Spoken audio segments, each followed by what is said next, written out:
Okay. अच्छा, right profile is better.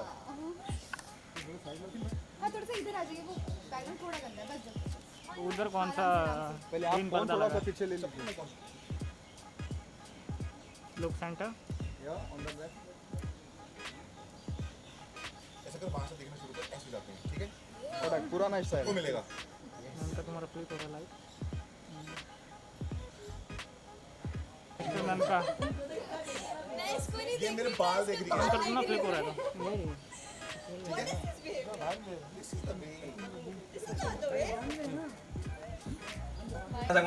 हालांकि कुछ बताने वाले नहीं है, फिर भी क्या शूट कर रहे थे आज क्रोमा? क्यों बताऊं फिर? जब आपको पता है मैं नहीं बताने वाला तो मैं नहीं बताऊंगा, क्योंकि अलाउड नहीं है अभी बताना. जो हम शूट करते हैं वो आपको बहुत जल्द दिखेगा और सबको दिखेगा और सबको पता चलेगा कि हमने क्या शूट किया है. कितना मिस किया मुंबई को. Good to see you yesterday है ना. आप एक काफी लंबा वक्त हो गया, जी. कोरोना वगैरह ये सब था, और जी. कल एयरपोर्ट पे भी मैंने देखा बहुत फैंस वगैरह आगे पीछे. जी जी Good ji to see you. अच्छा लगा इतने टाइम बाद कि मैं मुंबई आया, क्योंकि कोरोना था तो मैं चंडीगढ़ चला गया था. वहाँ पर जाके मैंने अपना प्रोडक्शन हाउस खोला है, म्यूज़िक लेबल खोला है, और we are making music videos, और म्यूज़िक वीडियो में हम काम भी कर रहे हैं. तो अभी शूट मुंबई में हमको मिले हैं 2-3, तो हम वही कंप्लीट करने आए हैं. तो कल जब एयरपोर्ट पे आए थे तो काफ़ी फैंस मिले. और मुंबई में जब आपको फैंस पकड़ते हैं तो सीरियसली मतलब आपके ऑल ओवर फैंस हैं, क्योंकि मुंबई में इट्स वेरी कॉमन कि आपको कोई भी स्टार कहीं पे भी दिख जाता है. तो यहाँ पे भी अगर इतनी फ़ैन फॉलोइंग है तो you know I am feeling great कि यार हर जगह इतनी अच्छी फ़ैन फॉलोइंग है. So thank you very much for loving me and Myra first of course. या अरुण गोविल साहब कुछ जितना आपकी हमने सुना कि सिंगल एल्बम है, म्यूजिक एल्बम है, हाँ जी. थोड़ा सा उसके बारे में अगर कुछ बता सकते अच्छा रिस्पांस भी मिल रहा है. मतलब पीपल आर लविंग इट. या सी, तो अभी हम जो म्यूज़िक वीडियोस कर रहे हैं वो तो आपके पास धीरे धीरे आती जाएंगी, पर जो हमारे प्रोडक्शन की, जो मेरे प्रोडक्शन कुबेरा सीरीज़ की जो आएगी म्यूज़िक वीडियो, वो नवंबर में आएगी. उसके बारे में मैं अभी बताना चाहूँगा. वो गाना ऑलरेडी वायरल है, तो उसके अब जब वीडियो देखेंगे तो आपको पता चलेगा कि गाना कौन सा है. और गाने में मैं और माहिरा बहुत ही अलग लुक लेके आए हैं. माहिरा कैसीनो में लहंगे में आई है. कैसीनो में कौन लहंगे में जाता है? कोई नहीं, पर हमारी माहिरा गई है. और जैसे कि माहिरा ने गाना किया था मैनू ले दे महंगा लहंगा ले जानिया, और एक उसका गाना था कि तेरे लहंगे में हीरे जड़वा दूंगा. तो मैंने उसके लहंगे में हीरा भी जड़वाया और महंगा ही लहंगा लिया. कितना महंगा लिया मैं ये नहीं बताऊंगा कितना महंगा लिया, कि लाखों में लिया है, पर लहंगा बहुत ही महंगा है. और उसके बाद जो मेरी लुक है वो बहुत ही ज़्यादा इंस्पायर्ड है रणवीर सिंह से. तो रणवीर सिंह आपको पता ही है, मैं उसको कॉपी तो करता ही हूँ. उसके जैसे कपड़े पहनना चाहता हूँ, क्योंकि वो जो कपड़े पहनते हैं इट्स लाइक वो डिफरेंट होता है थोड़ा, जो कि वरना नॉर्मल लड़के क्या पहनते हैं, T shirt jeans pants coat, इतना ही. तो मुझे इतने में मेरा पेट नहीं भरता, मुझे इतना चाहिए. तो रणवीर सिंह क्या है, उसके पास बहुत सारे कपड़े हैं पहनने के लिए, तो उसको मैंने कहीं ना कहीं मैं उनसे इंस्पायर्ड हूँ, इसलिए मैंने वैसी लुक रखी. Yeah, ji. it also remind me of Deepika Padukone of Ramlila, and the way हाँ. Ranveer Singh have dressed up in Ramlila. जी, जी, क्या जी. वही कॉन्सेप्ट होने वाला है? नहीं नहीं नहीं, ये रामलीला वाला कॉन्सेप्ट नहीं है. ये बहुत ही अलग कॉन्सेप्ट है. जब आप देखोगे तो आपने लुक शायद देखी होगी. लुक तो मैंने रिवील कर दी है उसको.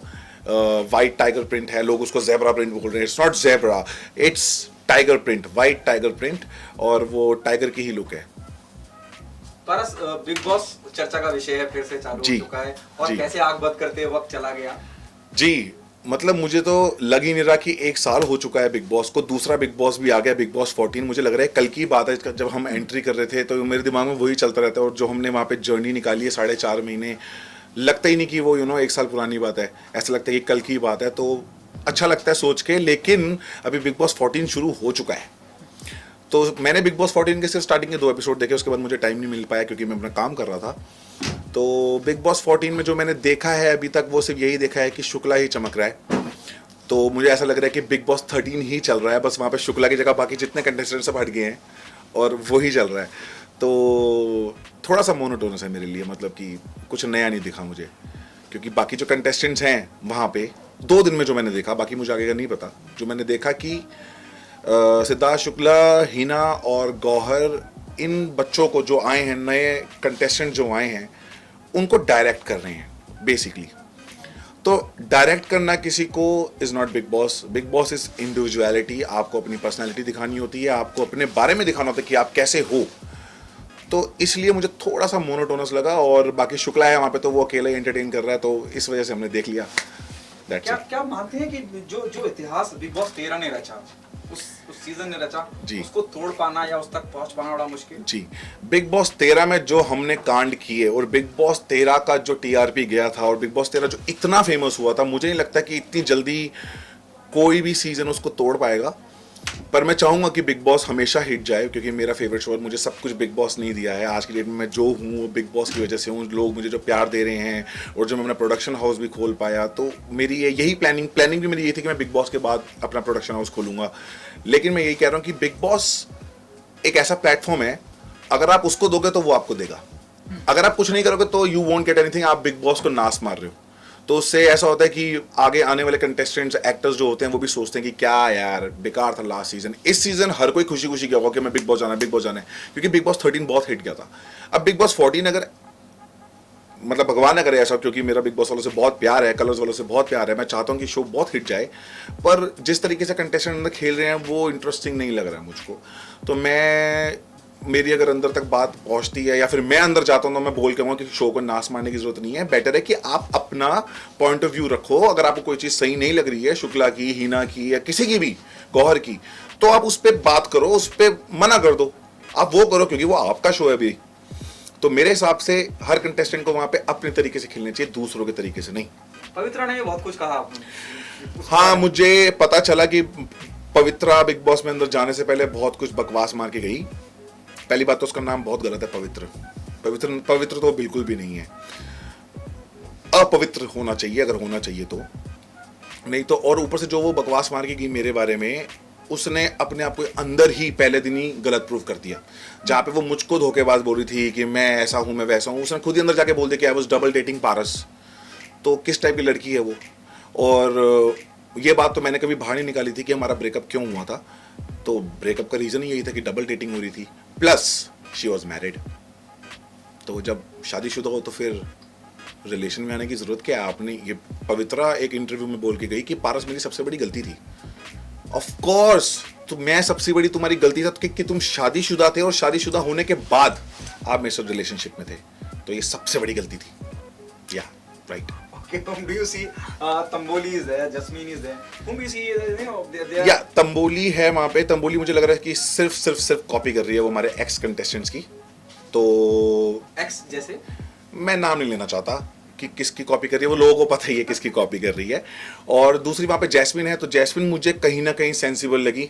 उसकी जो, मतलब जैस्मिन भी जब एंटर करी थी बिग बॉस में, वो भी मुझे लग रहा है कि वो हमारे एक्स कंटेस्टेंट की कोशिश करी थी कॉपी करने की, लाइक बच्चा बनना या वो सब। तो वो ठीक था। मैं थोड़ा डिसअपॉइंटेड था उसकी एंट्री से कि यार ये ऐसी तो नहीं है, क्योंकि जब बिग बॉस 13 में वो आई थी 2 बारी एज अ गेस्ट, तो वहाँ पे उन्होंने अपनी एक बहुत ही अलग पर्सनैलिटी दिखाई थी। लेकिन फिर भी मैं जैस्मिन को गलत नहीं बोलूँगा। जैस्मिन जब अंदर गई तो उनका जो एटीट्यूड था वो मुझे बहुत अच्छा लगा, कि हर चीज़ पे स्टैंड लेना, हर बात को बोलना कि नहीं ऐसे नहीं, ऐसे नहीं ऐसे। तो मुझे लगता है कि जैस्मिन बहुत अच्छा कर रही है इस वक्त फिलहाल। एजाज को मैंने स्टार्टिंग में 2 दिन देखा। मैंने देखा कि this guy is very interesting है। वो थोड़ा सा ऐसा है कि वो सोशलाइज नहीं है, लड़कियों को छूता नहीं है, और फिर भी वो कोशिश कर रहा है थोड़ा सा। मतलब वो कहीं ना कहीं मुझे इंटरेस्टिंग लग रहा है, क्योंकि जो वो नहीं करता शायद वो कर रहा है, तो विच इज़ ग्रेट। तो उसको अपनी पर्सनैलिटी दिखानी चाहिए और अच्छा निकल के आना चाहिए। एक लव एंगल निकल रहा है एजाज और पवित्रा के बीच में। अगर ये लव एंगल निकल रहा है तो मैं एजाज भाई के लिए प्रे करूंगा कि यार इसकी ज़िंदगी सही रहे, वरना ये बंदे की तो ज़िंदगी झंड होने वाली है अगर इस लड़की के साथ रहा। तो ये पवित्र से अब अपवित्र तो ये लड़का हो जाएगा हमारा। इतना अच्छा लड़का है एजाज, और हमने उनको पहले भी देखा है टीवी पे, और काफ़ी अच्छा काम करते हैं, काफ़ी नोन है। तो ऐसे लोगों से दूर रहना चाहिए। Gyan Kumar Sanu, Rahul Vaidya is a great singer. हमने उनको इंडियन आइडल में देखा हुआ है। और मैं राहुल वेद्या को भी ये कहना चाहूँगा कि मैंने फर्स्ट एपिसोड देखा था जहाँ पे वो उसी अपवित्र के साथ बैठ के बात कर रहे थे, और वो बता रही थी कि मैं ऐसी लड़की हूँ जहाँ पे कि अगर मेरा बॉयफ्रेंड, अगर मेरा पार्टनर कहीं बाहर मुंह मार के आ रहा है, लेकिन घर पे जब बेल बजा रहा है तो वो सब कुछ बाहर छोड़ के आए। और उसने बोला वाह यार लड़का कितना लकी होगा। उसने मुझको भी सेम लाइन बोली थी, मैंने भी यही बोला था कि वाह यार लड़का तो बड़ा लकी होगा।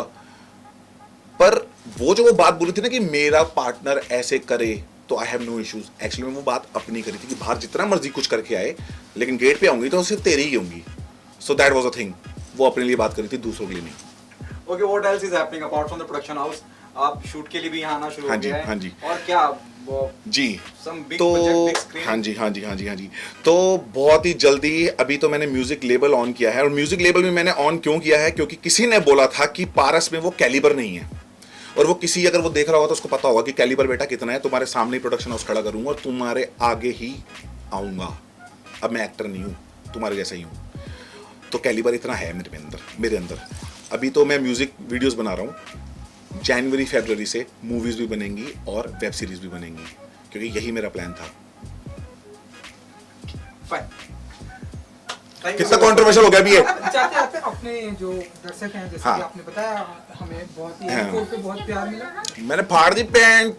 लेकिन फिर भी या एयरपोर्ट पे बहुत प्यार मिला, तो अपने फैंस के लिए जिन्हें काफी बेसब्री से इंतजार जी, होता है आपके जी, अपकमिंग प्रोजेक्ट क्या जी, है, क्या जी। उन्हें कुछ कहना चाहेंगे? तो अभी मेरे कम से कम 3 से 4 गाने रिलीज होने वाले हैं और एक मेरे प्रोडक्शन का खुद एक गाना रिलीज होने वाला है जो कि बहुत वायरल है ऑलरेडी। सारे टिकटॉकर्स ने बनाई हुई है वीडियो। हाँ अच्छा, मैं फिर बता देता हूँ। हमारे सारे टिकटॉकर्स ने, सारे इंस्टाग्राम वालों ने, सारा सोशल मीडिया ने वो गाने पे वीडियोस ऑलरेडी बनाई हुई हैं। तो फिर से बनाओगे तुम, नए तरीके से बनाओगे, it's okay. And 2 web series हम करने वाले हैं, माहिरा और मैं। और फरवरी में, मोस्ट प्रोबेबली फरवरी या फिर मार्च में हमारी मूवी भी स्टार्ट होने वाली है एक। सो होपिंग कि सब कुछ अच्छा जाए और आप लोगों का प्यार ऐसे ही मिलता रहे। और सभी फैंस को मैं यही कहना चाहूँगा कि आप प्यार करो या नफरत करो, मैं आपको कभी अपने आप को भूलने नहीं दूंगा। आपके दिमाग में बसता रहूँगा टन टन टन टन टन। Thank you so Thank you, much. जी। वेलकम। Thank you, boss.